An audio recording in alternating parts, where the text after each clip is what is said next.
إن الذين آمنوا والذين هادوا والنصارى والصابئين من آمن بالله واليوم الآخر وعمل صالحا فلهم أجرهم عند ربهم ولا خوف عليهم ولا هم يحزنون. My name is Diana Mills, and I've been involved in interfaith work now for many years. I have lived in many different countries, and it's introduced me to different faiths and different ways of life. And I think it's something very beautiful how our differences create, I always think of it as a symphony orchestra, that all the different parts are playing something different, and yet that is what makes the harmony. It was during my study, the first time I did the Understanding Islam course, which was just after my husband died, and I found it very helpful to set my mind on something positive like that. And when I heard the story, I was so moved by it, because there is so much in that story that affects us in today's world, I think. It's speaking to us down the centuries, and what is going on in the world today, and his bravery and there's so much in that story, so many different elements, and the fact that he really is a model for all humankind, really. I think it's really important.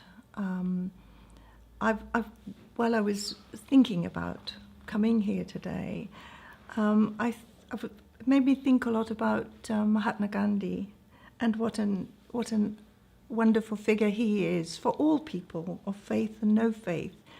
And I also linked it very much with the story of Imam Hussain, in as much as I remember him, I think he said, "They can take my body, but they cannot take my obedience." And somehow that explained exactly what Imam Hussain would have said somehow. So yes, I think it's very, very important that these people, we know more about these people and their bravery and their courage and their humanity, really.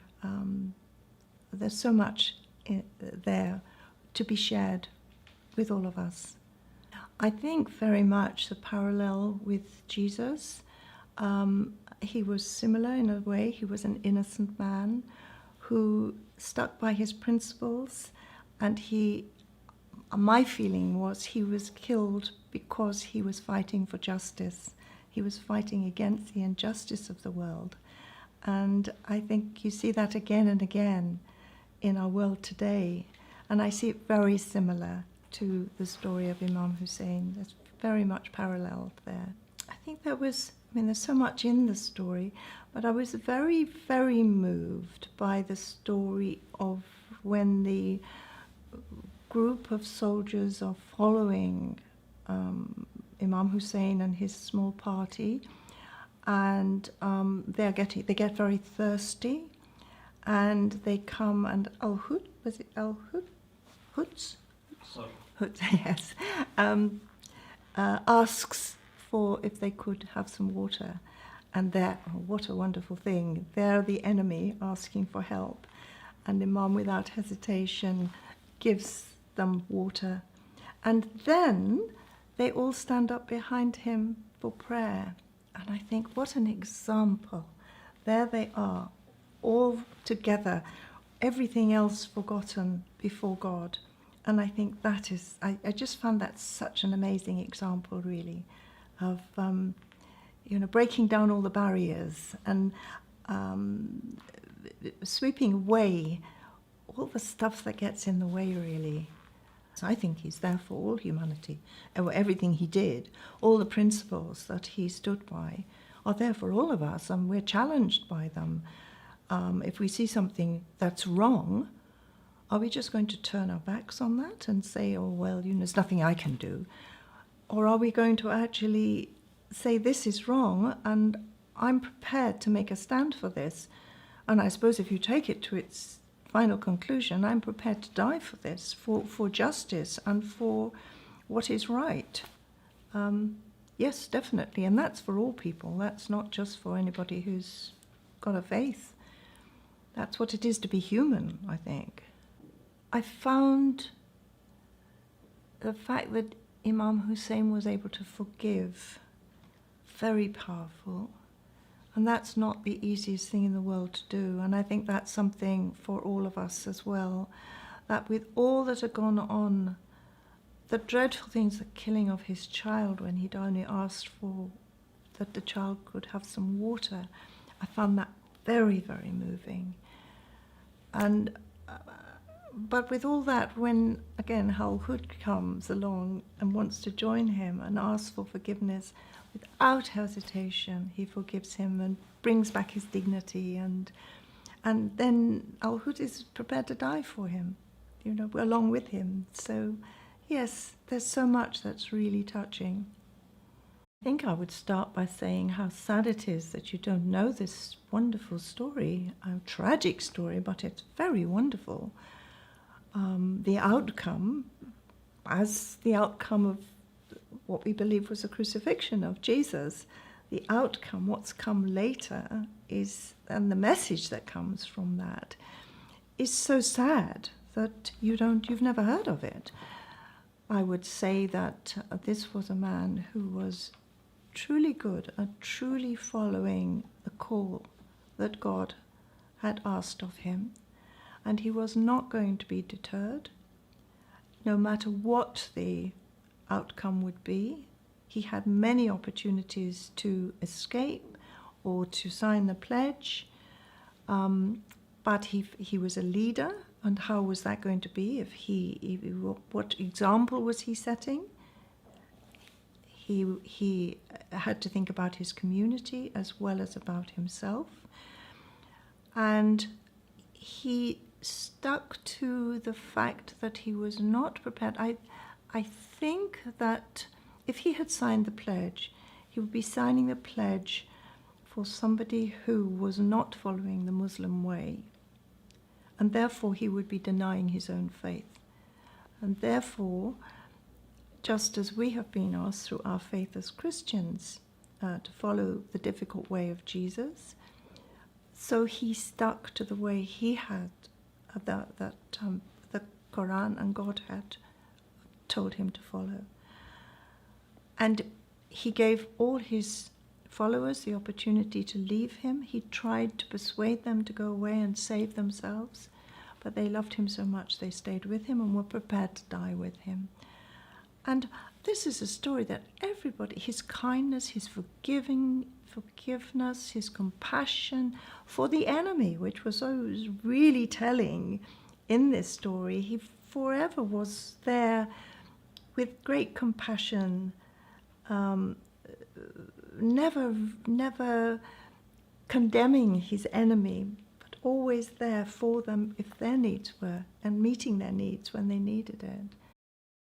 I think in the story of Imam Hussain, in the story of Karbala, where it takes defeat and turns it into something else, turns it into hope, that is a message which I'm trying to sort of pull out the strands and the threads from and sort of gather together, because there's something there about how one doesn't just become a victim in the place of tragedy, but becomes a more hopeful, more attuned to God in these moments that I think we can all share.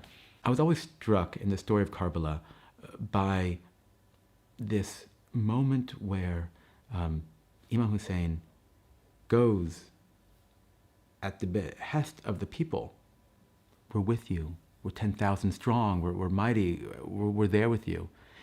And then in actuality, he is with his family and a few followers all alone. That's an intense moment. And I think many of us, as religious folk in a secular world, often feel a sense of aloneness. What Imam Hussain does with that moment, what happens at Karbala, isn't just a sense of giving up. And I think it's quite possible in this world where materialism seems to be what rules the day, to feel like I'm all alone and I need to give up, or I need to take some drastic action against it in a negative way. And though the story is about him and his family and this small group of followers, it seems to be there's a spark of something that's happening there. And that spark, as they say, in one candle can light up a very dark room. It all takes a little bit of light to transform a space.